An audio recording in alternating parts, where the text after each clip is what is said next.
અરવલ્લી જિલ્લાના મોડાસા ખાતે બપોરના સમયે રાણા સૈયદ વિસ્તારમાં રહેતા જિયાઉલભાઈ મુલતાની નામના યુવકને માથાના ભાગે બોથડ પદાર્થના ઘા મારીને હત્યા કરતા ચકચાર મચી છે।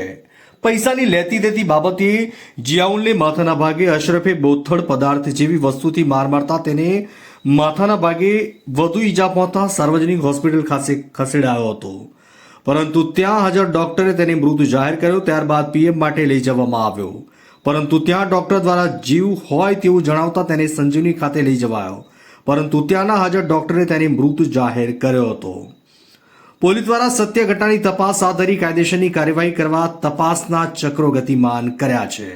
આ અંગે અરવલ્લી જિલ્લા પોલીસના ઉચ્ચ અધિકારીઓ અને ટાઉન પોલીસ ઘટના સ્થળે અને ચાંદ ટેકરી વિસ્તારમાં આરોપીને ઝડપી પાડવા માટે વધુ તપાસનો ધમધમાટ શરૂ કર્યો છે। ઈસાક મંસૂરી, બાયડ, અરવલ્લી। ભાઈ આલમભાઈ મુલતાની, ગામ મારો રેસિડેન્સી રાણા સૈયદ। આ જે બાબત થઈ છે એ બાબતની અંદર જે છોકરો છે જે જિયાઉલ કરીને એ અમારા ગામનું જ છે ને ગામના થવાના કારણે એમની કને 40,000 રૂપિયાની લેનદેનની માંગણી હતી। એ માંગણીમાં રૂપિયા 2,000ના ઘટ પડતે આ વ્યક્તિએ ડાયરેક્ટ એ વ્યક્તિને મારી જ નાખ્યું છે, સમજો, એમાં કંઈ બાકી છે જ નહીં બીજું। એટલે આ રીતની આ ઘટના બની છે, એનામાં અમારા બધા આખા ગામજનો બધા ભેગા થયા છે અહીંયા કને।